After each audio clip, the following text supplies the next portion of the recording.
I would say speaking is probably the most important, because you're going to have to talk to people. You're going to have to make eye contact with people, because that's part of the human experience.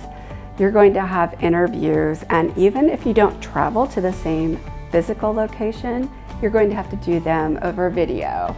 And being able to speak orally or verbally is probably the most important skill, I would say, especially a business student needs to develop.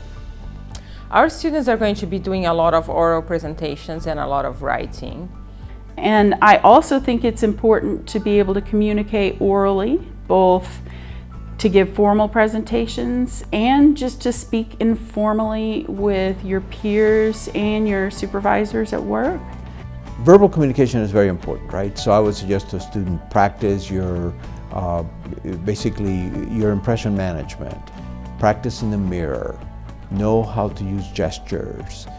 Those certain things are all very important. My perception is most students really struggle with public speaking. Not so much that they don't have the skill to do it, but more that they're nervous or scared about doing it. So I guess we could describe that as the most important skill for students, just because that's the one they seem to struggle the most with.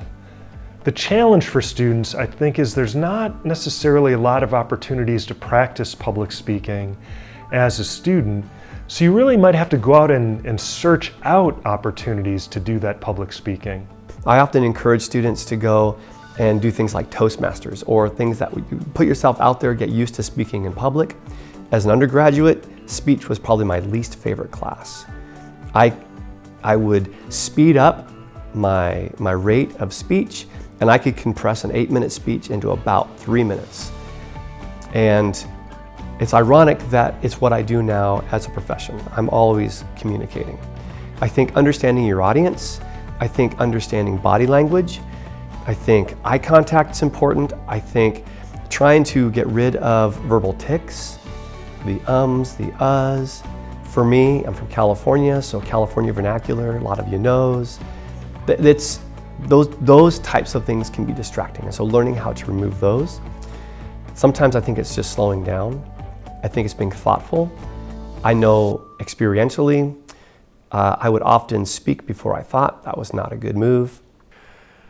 So currently, I'm working on oral communication, and it's probably coming across, I can tell he uses a lot of fillers and so forth. I say and a lot. I just did. And one of the things that I'm really working on trying to do is improve on that. And I've asked, there's a few people in my life that I've asked to provide direct feedback. So if I'm having a conversation, I know that I tend to start talking way too fast. And again, you're probably seeing a lot of this here in this interview. But if I know what I want to say, I can get ahead of myself and start repeating myself and even lose track of what I'm saying halfway through what I'm saying.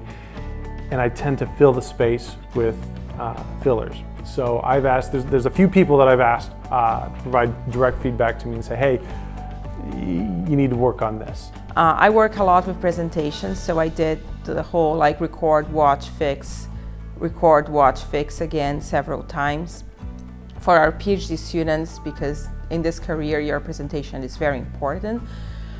So I get them to do the same thing, present, record, watch it, fix it, come back later.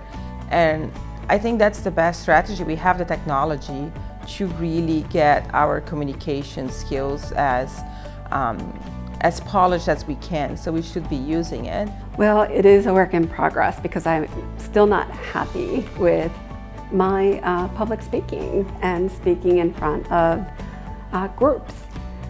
And the best way and the most painful way, and I don't like it, is to videotape myself and watch it over and over and repeat videoing myself, looking for those weird things that one might do, such as rocking back and forth. I see students do this all the time, and I'm sure I probably do it too when I'm not completely focused, saying like and doing weird things with my head and weird hand, and where do you hold your hands if there's not a podium. These are things that I still work on and I know I can get better at, but that's the way I've approached it.